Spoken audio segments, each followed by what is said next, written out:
Достар, өткен бөлімде мен қандай хикаяларға кезіккенімді білесіңдер ғой. Бүгін соның жалғасы. Мен Қарағандыдан таксимен Алматыға қарай шықтым. Жол алыс. Қарағандыдан Алматыға 1000 километр. Ал мынау Балқаш, Қазақстандағы ең үлкен көл осы. Балқаштың жағасымен 4-5 сағат жүресің. Пойызбен барған әрине тезірек, жатып ұйықтап барасың. Ал автокөлікпен жарайды, қойшы. Бастысы Алматыға жетсем болды. Тоқташы, Алматыға дейін Ханшеңгіл, Күртау деген жерлер бар екен. Алматыға әлі 282 километр қалды. Жол шаршады. Мені Диас деген досым күтіп алады. Мен Диаспын. Мен Астанадан Мансур деген досымды күтіп алуға шықтым. Менің білуімше, ол Астанадан ол жеңіл көлікпен келе жатқан сияқты. Демек мен скутермен ақ баруға болады.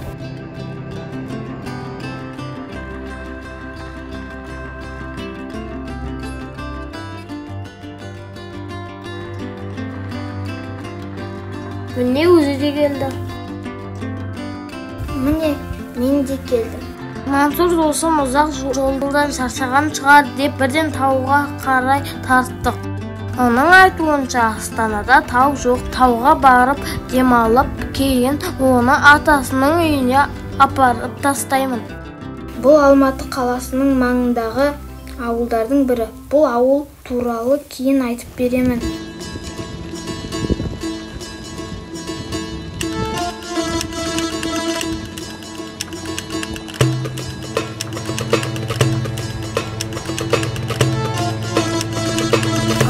Табиғатына керемет, тіпті шаршап келсең де табиғатты тамашалаудан жалықпайсың.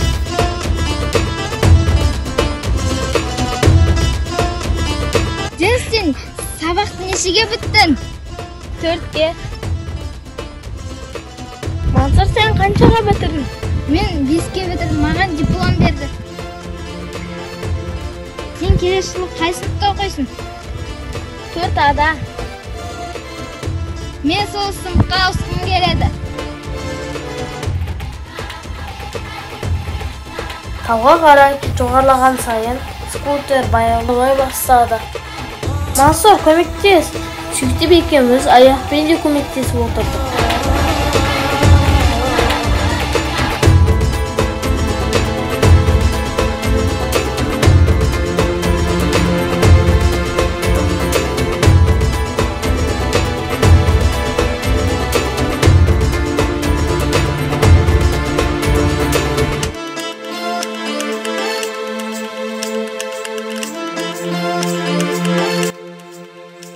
Міне таудың етегіне де келдік.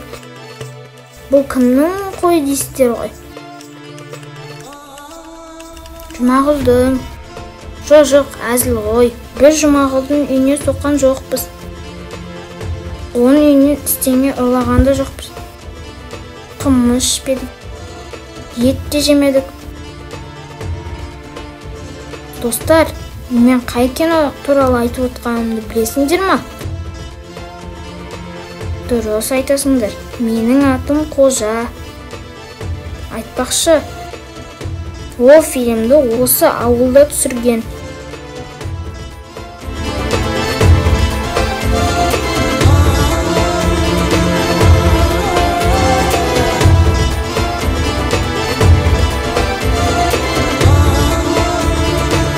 Міне көзді ашып жұмғанша жотаға да жеттік. Бұл біздің барар жолдың тек жартысы ғана.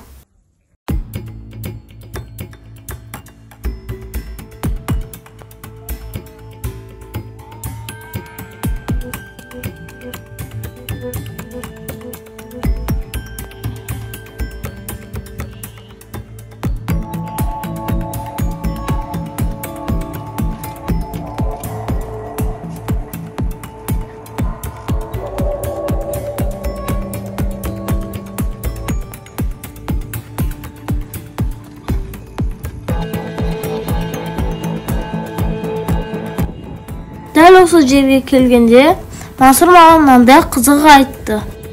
Диас, тоқта. Не болды? Таксиде мен рюкзагым қалып қалыпты. Не істейміз? Білмеймін. Менде ол адамның телефон нөмері бар.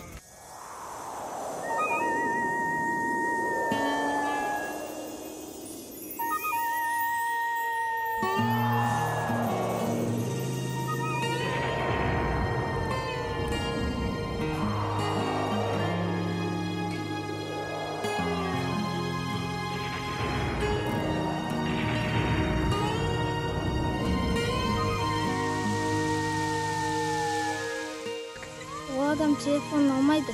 Онда үйіне іздеп барайық. Енді кері қарай бұрылып, Мансұрдың әкелген кісінің үйін іздеуге кірістік. Бәсе, мен ауылға қалай ғана келе қалдым деп ойлап едім. Осындай бір хикаяның болуы керек еді ғой.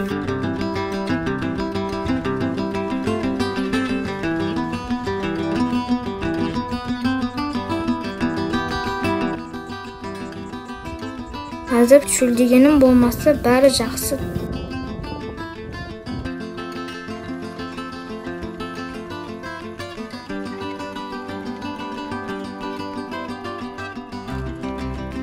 Төмен қарай жүрсек те көлігіміздің жүрісі баяулай бастады. Нағыз шытырман оқиға енді басталған сияқты.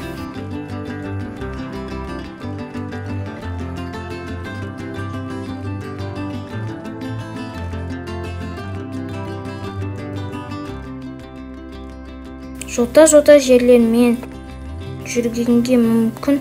Тікеннің арасын мен жүргенге мекен. Әлі екеуміз мінгескенге мекен. Жағдай былай болды. Диас, артқы дөңгелегі жалып қалыпты. Енді жаяу барамыз ба? Иә, ары қарай жаяу барамыз.